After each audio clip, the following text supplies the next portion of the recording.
లో అనేక రకాలైనటువంటి ఘోరాలు జరిగిపోతున్నాయి. అదేంటి మన పైన వాళ్ళెవరో అన్నాడీఎంకేకి సంబంధించిన వాళ్ళు వచ్చేసి పోస్టర్ పెట్టుకున్నారు. తర్వాత వచ్చేసి పైన ఈ డ్రోన్ ఒకటి చక్కర్లు కొట్టేసింది. మాంసాహారం సార్, అన్ని మొత్తం స్టిక్కర్ తోటి వెహికల్ పైకి వెళ్ళినటువంటి పోయింది. ఆ మాంసాహారం దొరికింది. ఇవన్నీ కూడా చాలా మహాపాపాలని చెప్తున్నారు. కానీ పరకామణిలో జరిగిన దొంగతనం చిన్నది, నెయ్యికి సంబంధించినటువంటి అంశం చిన్నది అని చెప్పేసి జగన్మోహన్ రెడ్డి గారు అనేక సందర్భాల్లో చెప్పినటువంటి పరిస్థితి.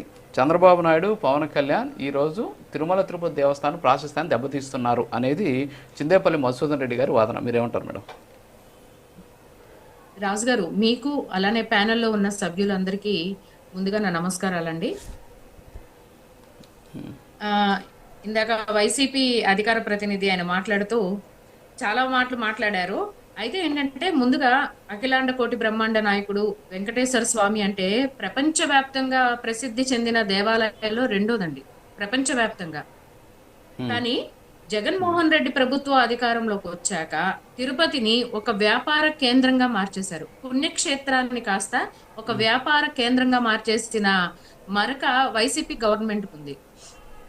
ఇవాళ కూటమి ప్రభుత్వం అధికారంలోకి వచ్చాక తిరుపతిలో జరిగిన అవినీతులు, ఆఖరికి అంటే భక్తులకి ఇచ్చే ప్రసాదాల దగ్గర నుంచి వేద పండితుల ఆశీర్వచనంతో స్వామివారి భక్తితో తీసుకున్నటువంటి శాలువా దగ్గర నుంచి ఇవన్నిట్లో కూడా అవినీతి జరుగుతూనే ఉంది. భక్తులకి పెట్టే అన్న ప్రసాదాల్లో కూడా అవినీతే జరిగింది.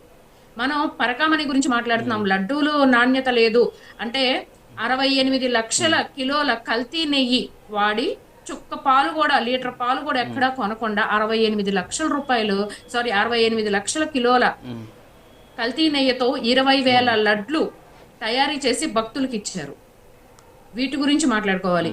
అయితే రాజుగారు, ఇక్కడ చూసుకుంటే జగన్మోహన్ రెడ్డి గారి అవినీతి ఎంత దాకా వెళ్ళిపోయిందంటే, భక్తి శ్రద్ధలతో స్వామి వారికి ఇచ్చే తలనీళ్ళల్లో కూడా స్కామే జరిగింది. అది మనందరికీ తెలిసిన విషయమే. అంటే తిరుపతిలో ఎక్కడా కూడా ఏ విధంగా కూడా వీళ్ళు అవినీతి మరక లేకుండా లేదు. దాన్ని కంప్లీట్ గా ఒక వ్యాపార కేంద్రంగా మార్చేశారు. ఇందాక మాట్లాడుతూ ఆయన అంటున్నారు, మేము వచ్చాక ఏం చేశాము, కూటమి ప్రభుత్వం వచ్చాక తిరుపతికి ఉన్నటువంటి ఆ మరకలన్నింటినీ తొలగించే ప్రయత్నంలో టీటీడీ అంటే కూటమి ప్రభుత్వం ఉంది. దీంట్లో ఇప్పుడు ఆయన మాట్లాడుతూ కొన్ని పాయింట్స్ మాట్లాడారు. రాజకీయ వేదిక అంటే మేము కూటమి ప్రభుత్వం ఏర్పడ్డాక ఏం చేశామనేది ఇందాక బీజేపీ అధికార ప్రతినిధి గారు ఆయన మాట్లాడారు. ఇక్కడ నేను ఆయన వైసీపీ ఆయన మాట్లాడిన దానికి నేను మాట్లాడుతున్నానండి. రాజకీయ వేదిక చేశారు టీటీడీని అని చెప్పి మాట్లాడుతున్నారు. రాజకీయ వేదిక చేసింది జగన్మోహన్ రెడ్డి గారి ప్రభుత్వ హయాంలో అండి. రోజా గారు కానివ్వండి, కొడాల నాని కానివ్వండి, వీళ్ళందరూ కూడా స్వామివారి దర్శనానికి వచ్చి నిబంధనలకి విరుద్ధంగా మీడియాల్లో మాట్లాడింది స్వామివారి సన్నిధిలో ఉండి ఎవరండి? వైసీపీ రాజకీయ నాయకులు కాదా? వాళ్ళ ప్రభుత్వంలో మాట్లాడలేదా? ఇంకోటి, అసలు ఆవుని అంటే కల్తీలు జరగలేదు అని చెప్పి మాట్లాడుతున్నారు. లడ్డూలో కల్తీ జరగలేదండి. సిట్ నివేదిక ఇచ్చిందండి. సిట్ లో నివేదిక ఉంది, ఒకసారి మీరు చదువుకోండి. 68 లక్షల కిలోల అంటే అది లేదులేండి. అంటే ఆవు స్వచ్ఛమైన ఆహారం తినకపోతే నెయ్యి కల్తీ అవుతుంది. అంటే ఇప్పుడు జగన్మోహన్ రెడ్డి గారు చెప్పారు కదా, ఆవు స్వచ్ఛమైనటువంటి ఆహారం తినకపోతే నెయ్యి కల్తీ అవుతుంది అని చెప్పేసి వారు చెప్పినటువంటి పరిస్థితి కూడా మనం చూసాం. సో కాబట్టి దాని గురించి ఎక్కువగా మనం మాట్లాడకపోతే బెటర్. నెంబర్ 1. నెంబర్ 2, మీరు ఇందాక అన్నారు రాజకీయపరమైన అంశాలు. టీటీడీలో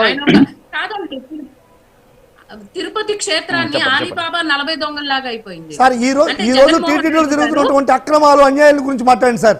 చూడండి, మీరు మాట్లాడిన మేము చాలా సమన్వయం పాటించాము. ఈ రోజు టీటీడీలో పడేటువంటి భ్రష్టుల గురించి, జరిగేటువంటి అవకతవకల గురించి కూడా చెప్తారు.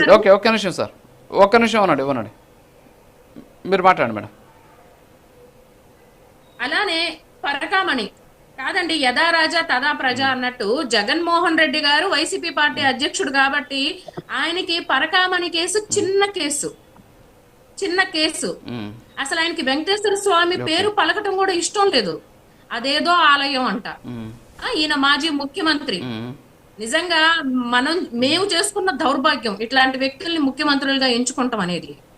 దేవుడి పేరు పలకటం కూడా, ఉచ్చరించటం కూడా ఇష్టం లేని వ్యక్తి ముఖ్యమంత్రి కావటం కోసం అంతకు ముందు డిక్లరేషన్ ఫామ్ మీద సంతకం చేయడానికి కూడా ఇష్టపడని వ్యక్తి కేవలం ఒక సెక్టార్ ఆఫ్ ఓట్ బ్యాంక్ కోసం, అధికార దాహం కోసం, ప్రజలు మనోభావాలతో ఆడుకునేలాగా నేను హిందూలోకి కన్వర్ట్ అయ్యాను అని చెప్పి మాట్లాడాడు. తీరా అధికారంలోకి వచ్చాక ముఖ్యమంత్రి స్థాయిలో ఉండి ఏ రోజైనా గడిచిన 5 ఏళ్లలో వాళ్ళ భార్యాభర్తలు సతీ సమేతంగా వచ్చి స్వామి వారికి పట్టు వస్త్రాలు సమర్పించారండి? ఇది లేకపోగా రాజకీయ వేదిక అంటున్నారు చూసారా, వైవి సుబ్బారెడ్డి గారి సతీమణి తులాభారంలో జగనాసుర గోవిందా గోవిందా అని పలికిన వైనం కూడా మనం చూసాం. జగనాసుర కాదండి, జగన్మోహన్ రెడ్డి గోవిందా అన్నారు. జగన్మోహన్ రెడ్డి గోవిందా గోవిందా అని చెప్పి మాట్లాడిన వైనం కూడా మనం అందరం చూసాము. ఎవరండి రాజకీయ వేదికలు చేసింది? అమరావతిలో మాట్లాడుతున్నారు. ఏమండి మేము అమరావతి ఉద్యమంలో ఉన్నాం, మా ప్రాంతాలు కూడా అక్కడ, మేము ఆ ప్రాంతాలకు సంబంధించిన వాళ్ళమే.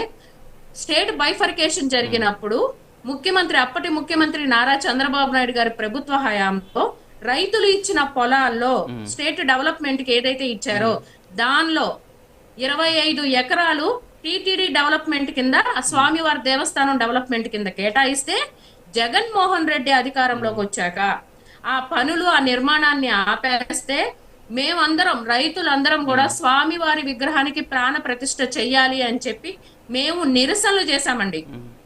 మీరు ఒకసారి నెట్ లో చెక్ చేసుకున్న ఇన్ఫర్మేషన్ ఉంటది. నిరసనలు చేసి ధర్నాలు చేస్తే కాని పరిస్థితుల్లో పక్కనే ఉంటాడు తాడేపల్లిలో ముఖ్యమంత్రి పదవిలో ఉండి, నువ్వు పక్కనే ఉన్న తాడేపల్లిలో ఉండి కనీసం స్వామి వారి ప్రాణ ప్రతిష్ఠకు కూడా రావడానికి ఇష్టపడలేదు జగన్మోహన్ రెడ్డి. ఇంకా అంటే ఇంకో విషయం ఏంటంటేనండి, కనీసం సామాన్యులు రైతులు పొలాలు ఇచ్చిన రైతులను కూడా ప్రాణ ప్రతిష్ఠ చేసేటప్పుడు గుడికి రానివ్వలేదండి. మెళ్ళలో పచ్చకండగా ఉంటే రావటానికి వీల్లేదు. ఏమండి ఏమన్నా టెర్రరిస్టులు అంటే చూడండి ఎంత వ్యతిరేకత అనేది. అధికారంలోకి రావటం కోసం నేను హిందువుని, నేను సనాతన ధర్మాన్ని గౌరవిస్తున్నాను అని చెప్పి మాట్లాడి తీరా అధికారంలోకి వచ్చాక హిందువులు మనోభావాలు దెబ్బతినేలాగా చేస్తాడా? జగన్మోహన్ రెడ్డి ప్రభుత్వ హయాంలో 200 ఆలయాలు ధ్వంసమైనవి అండి. సాక్షాత్తు శ్రీరామచంద్రుడి తల, స్వామివారి తల ఏం జరిగిందనేది మనందరికీ తెలుసు. ఇక్కడే ఉన్నటువంటి మా అమ్మవారి గుళ్ళో కనకదుర్గ ఆలయంలో 3 వెండి సింహాలు. అరే అదేమంటే తేనెటీగల వల్ల స్వామివారి రథం తగలబడిపోయిందని చెప్పి మాట్లాడిన వ్యక్తులు వీళ్ళు. ప్రజలు గమనించట్లేదంటారా? పరకామణిలో పరకామణిలో ఉద్యోగం చేసే ఒక ఉద్యోగస్తుడి దగ్గర 100 కోట్ల ఆస్తి ఎక్కడి నుంచి వచ్చింది? 100 కోట్ల ఆస్తి సెటిల్మెంట్ చేయడానికి వీళ్ళు ఎవరండి? చిన్న దొంగతనం ఏంటి?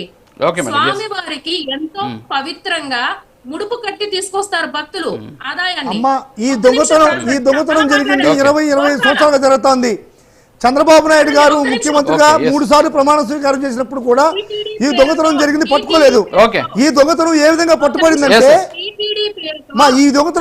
పట్టుబడిందంటే జగన్మోహన్ రెడ్డి గారు 24 కోట్లతో పరకామణికి ప్రత్యేకమైనటువంటి వ్యవస్థ ఏర్పాటు చేసి సీసీ కెమెరాలు పెట్టిన దాని వల్ల దొంగతనం పట్టుబడింది. గత 3 సార్లు చంద్రబాబు నాయుడు గారి హయాంలో ఇదే దొంగ రవికుమారు 20 సంవత్సరాలుగా చేస్తున్నాడు, కానీ పట్టుకోలే. అంటే చంద్రబాబు నాయుడు గారు దీన్ని ప్రోత్సహించినట్టే కదా. పట్టుకున్నది మేము. దీనికి ప్రాయశ్చిత్తంగా పట్టాలు సింహాచలంలో 55,000, అహోబిలంలో 82,000 నకలు. వీటికన్నిటి కూడా మీరు ఏం చేస్తారు గుళ్ళకి మీరు చెప్పండి. ప్రపంచ స్థాయిలోకి తీసుకెళ్లేలాగా మన ప్రధానమంత్రి మోడీ గారు కానివ్వండి, చంద్రబాబు నాయుడు గారు, మరి మన ఉప ముఖ్యమంత్రి పవన్ కళ్యాణ్ గారు సనాతన ధర్మాన్ని ప్రపంచ స్థాయిలోకి తీసుకెళ్లేలాగా మన హైందవ ధర్మం గొప్పతనం తెలిసేలాగా వాళ్ళు కృషి చేస్తుంటే వీళ్ళు అదేదో స్వామి గుడి దేవుడి దగ్గరికి వెళ్ళడానికి ఇష్టం వెంకటేశ్వర స్వామి యొక్క ప్రాచుర్యాన్ని మీరు డెవలప్ చేయక్కర్లేదు. ఆడకు వచ్చేటువంటి భక్తుల్ని ప్రాణప్రదంగా చూసుకుంటే చాలు. మీ హయాంలో 7 మంది శ్రీవారి భక్తులు మరణించారు తిరుపతి తొక్కిసలాట్లో. వీరికి సమాధానం చెప్పండి. గ్లోబల్ ప్రచారం చేయాల్సిన అవసరం లేదు టీటీడీకి. వెంకటేశ్వర స్వామి యొక్క ప్రాచుర్యం ప్రపంచవ్యాప్తంగా ఉంది. దానిలో 7 మంది భక్తులు తొక్కిసలాట్లో చనిపోయారు. వాళ్ళు ఆ విధంగా జరుపుకుంటూ చేయండి. సింహాచలంలో గోడుగూరి 8 మంది చనిపోయారు.